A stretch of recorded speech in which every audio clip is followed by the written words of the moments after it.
A warm welcome to all our viewers. I'm your host Pratiksha Mishra and you're watching another episode of South Asia Focus. Let's begin the show. In a landmark move to strengthen bilateral ties, India and the United Kingdom have reaffirmed their commitment to a forward-looking partnership encompassing trade, technology, education, defence and cultural collaboration. On his first official visit to India, the UK Prime Minister, accompanied by a high-powered delegation, met with Prime Minister Narendra Modi, signalling a new chapter in the enduring relationship between the two democracies.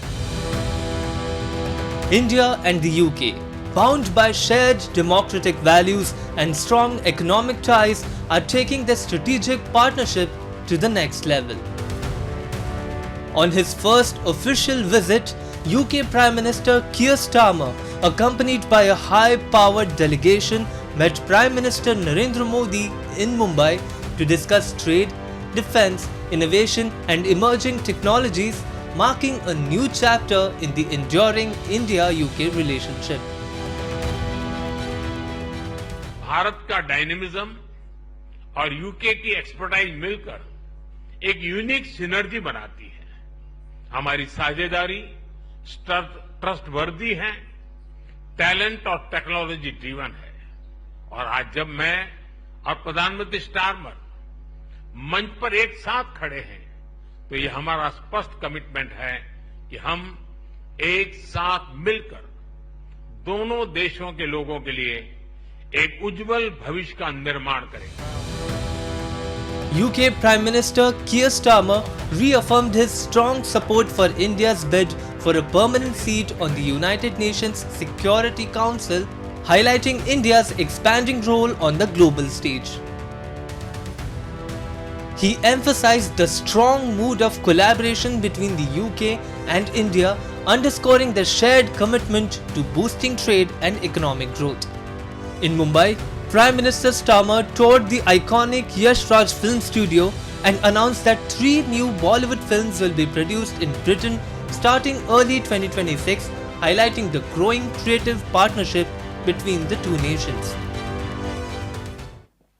Well, we have got the single biggest delegation trade mission ever to come to India. It's not just businesses, we've got universities, we've got cultural institutions, we've just done a fantastic deal on film, and here this is a Premier League initiative, the UK and India working together, so this really shows the strength of the relationship.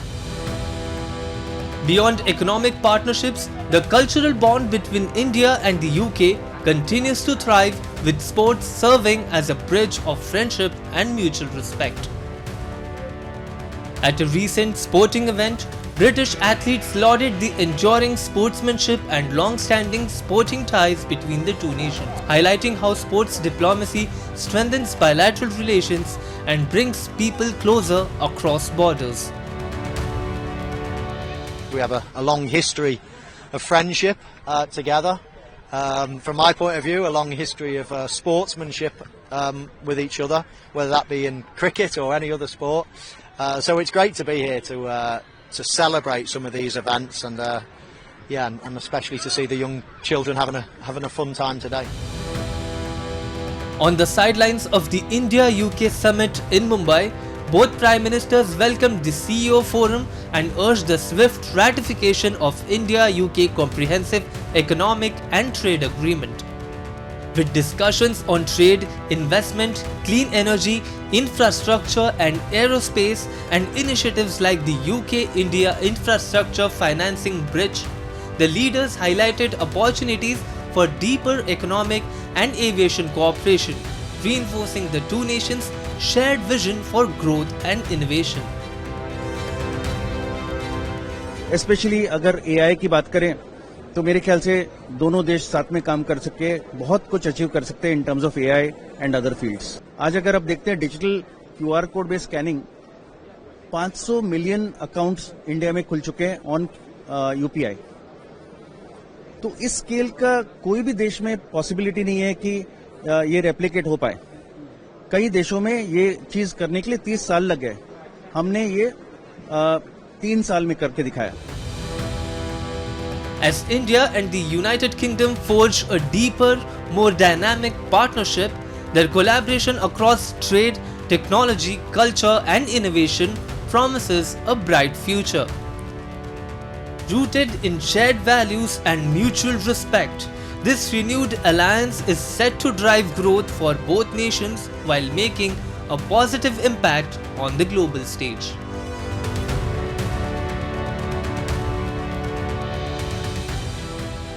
After plunging Afghanistan into a near total digital blackout for nearly 2 days in late September, the Taliban has reinstated internet and mobile services, but under strict surveillance and heavy censorship.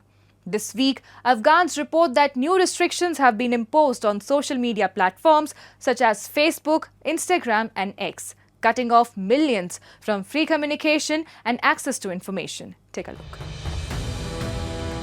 The Taliban's latest assault on digital freedom began in mid-September, when authorities abruptly cut fiber optic internet in 5 northern provinces: Kunduz, Badakhshan, Baghlan, Takhar and Balkh, claiming the move was to prevent immoral activities online.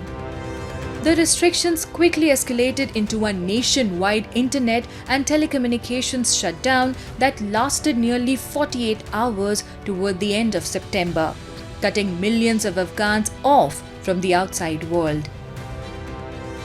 The blackout crippled daily life across Afghanistan, disrupting government operations, banking services, education, and humanitarian coordination. Flights were delayed, aid efforts were paralyzed, and families were left without any means of communication. Residents described how the sudden blackout paralyzed essential services and education in an already struggling country.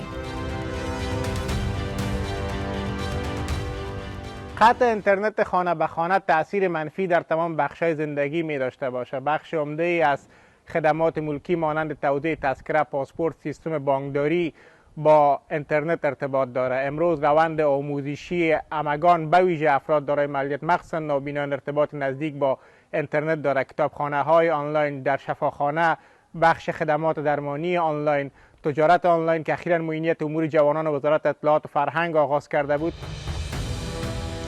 NetBlocks, an international internet monitoring organization, confirmed that connectivity in Afghanistan dropped to nearly 1% during the shutdown, calling it a total blackout implemented under the Taliban's so-called morality measures. As digital communication collapsed, panic spread among Afghans both inside and outside the country. Thousands in Europe and elsewhere said they were unable to reach their families for days, a haunting reminder of the Taliban's power to silence a nation with a single decree. It was Monday. Last Monday from 5 o'clock, the internet was everything is closed. No one have contact with the family. There's a big happen. No one don't know about the family. It's closed. You know what happened is there. We don't know nothing. While services were gradually restored on October 1st, the Taliban has since introduced new digital restrictions. As of October 9, users across Afghanistan report that major social media platforms including Facebook, Instagram and X are now heavily filtered or completely inaccessible. Pages take minutes to load, videos fail to play, and messaging apps are frequently disrupted. Rights organizations fear the new filters are part of a broader censorship system modeled after authoritarian regimes that monitor and control citizens' online activity. For many Afghans, especially women and young students, the internet was a final refuge in a country where nearly every other freedom has been erased. Since taking power in August 2021, the Taliban has systematically erased women from public life, silenced journalists, banned education for girls, and criminalized dissent. The latest internet restrictions are yet another layer of control, a calculated attempt to disconnect Afghans from the world and from each other. In today's Afghanistan, silence is not just enforced in classrooms and offices. It now extends to every phone, every screen, and every voice that dares to speak. Time now for Asia This Week, the stories from across the continent. Afghan Taliban Foreign Minister Amir Khan Muttaqi is currently in India on an 8-day visit, marking the highest level Taliban delegation to the country since their return to power in 2021. During his stay, Muttaqi is holding talks with Indian officials aimed at strengthening diplomatic engagement and expanding trade and economic cooperation. As part of the deepening ties, India has announced the upgrade of its technical mission in Kabul to a full-fledged embassy. Torrential rains triggered by Typhoon Matmo flooded parts of Hanoi, the latest in a series of deluges that have inundated the Vietnamese capital over the past month as a run of storms have swept across the country's northern regions. Heavy downpours flooded major roads, leaving motorbikes and cars stranded and forcing residents to wade through calf-deep water. Inner city districts have been particularly affected, with drainage struggling to handle the volume of rain.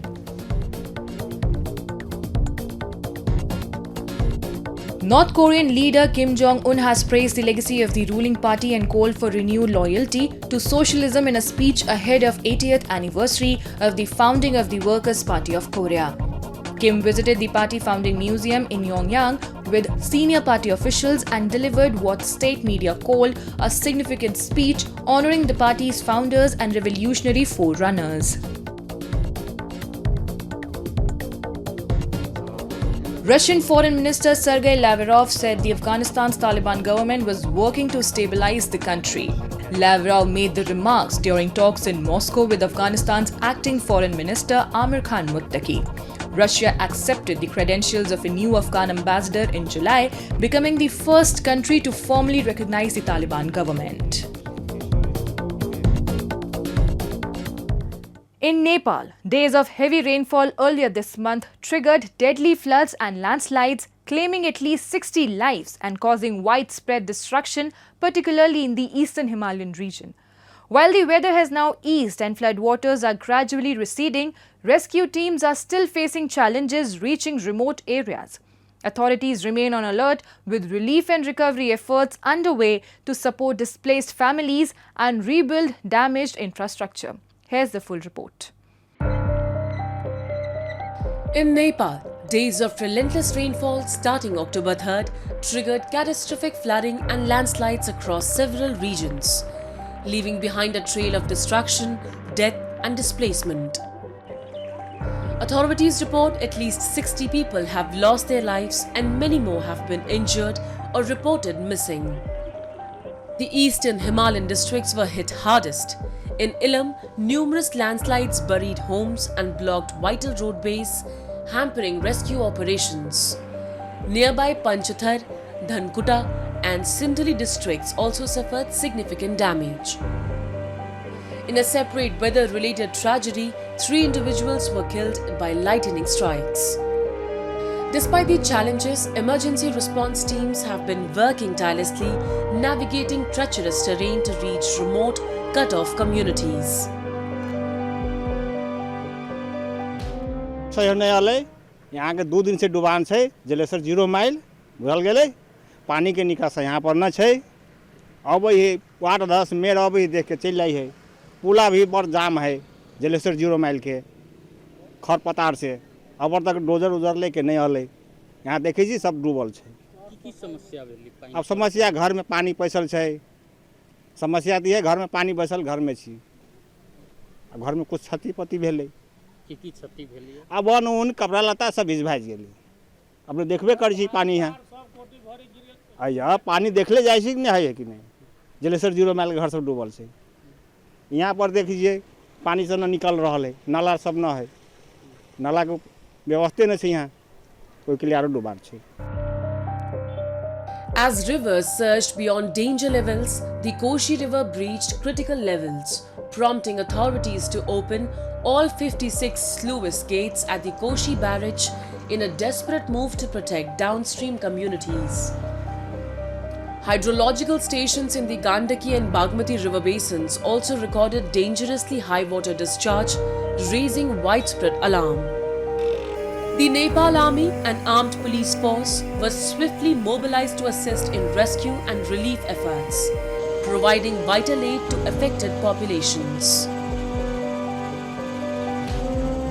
आफ्नो घर छोडेर केही सुरक्षित स्थानमा लगेर राखिएको छ। स्थानीय पालिका, स्थानीय समुदाय र हाम्रो सुरक्षा निकाय समयको समन्वयमा सुरक्षित स्थानमा राखेका छौँ। कतिपय समुदायहरू अहिले आफ्नोमा फर्कि पनि सक्नु भएको छ पानीको सतह घटेको कारणले र यो तटबन्ध टुटेको कारणले डुबानमा परेका गाउँहरूको समुदायका व्यक्तिहरू चाहिँ अझै पनि केही सुरक्षित स्थानमा हुनुहुन्छ। हामीले यसमा चाहिँ मूल रूपमा स्थानीय तहसँग समन्वय गरेर स्थानीय तहबाटै अब आज भोलिसम्मको चाहिँ अब खाद्यान्न पानी र चाहिँ बस्ने व्यवस्था चाहिँ स्थानीय तहसँग समन्वय गरेर गरिरहेका छौँ र हामीले पालिकासँग समन्वय गरेर यदि थप मद्दत अथवा थप आवश्यकता पर्यो भनेदेखि जिल्ला विपद व्यवस्थापन समिति र चाहिँ अन्य विभिन्न सरकारवाला निकायहरूसँग पनि समन्वय गरेर उपलब्ध गराउँछौँ भनेर भनिएको छ। अहिले चाहिँ पालिका तहबाटै म्यानेज भइरहेको अवस्था छ। Now, with rainfall subsiding and floodwaters gradually receding, the focus has shifted from immediate rescue to rehabilitation and recovery. Many displaced families are cautiously returning to their homes, though challenges remain in areas where infrastructure has been severely damaged or washed away.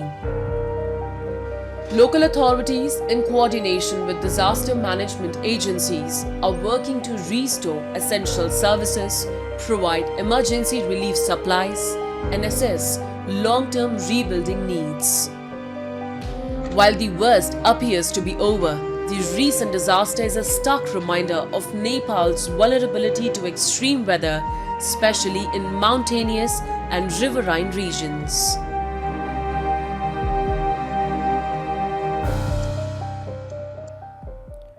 Kashmir, known for its breathtaking beauty, has been swept up in an early winter magic this year.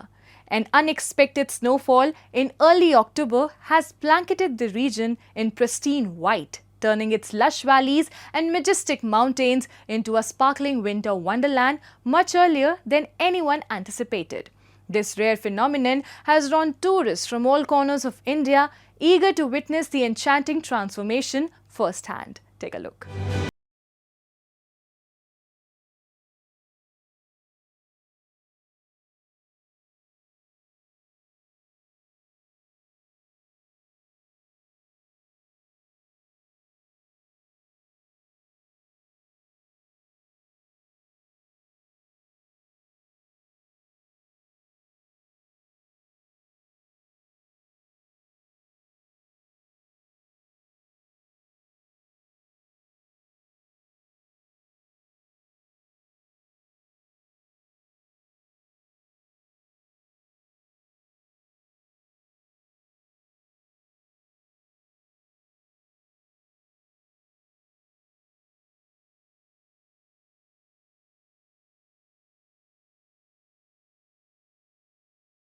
मुझे कोई idea नहीं था कि यहाँ तक पहुँचने पे मेरे को बर्फ़ मिल जाएगी। It was a super fantastic experience और बहुत लंबा ट्रैवल करा मैंने केरल मनाली सब जगह, लेकिन मेरे को चांस कभी मिला नहीं बर्फ़ देखने का, बट यहाँ मिल गया लग by chance and I am very happy today.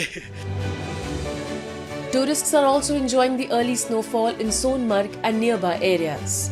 This unexpected winter weather has made the place even more beautiful and special. Visitors are admiring the amazing views of snow-covered mountains and valleys, and many are having fun riding horses through these snowy trails. After their outdoor adventures, people are relaxing with hot cups of tea, soaking in the peaceful winter atmosphere. Visitors are also taking lots of photos to remember this rare and wonderful experience. हम बहुत lucky हैं क्योंकि इस time बर्फ नहीं होता है, local लोग बोल रहे हैं, लेकिन 2 दिन पहले ही बर्फबारी स्टार्ट हुई है, तो मजे ले रहे हैं बर्फबारी का, कश्मीर का। The early arrival of winter has sparked a surge in tourism.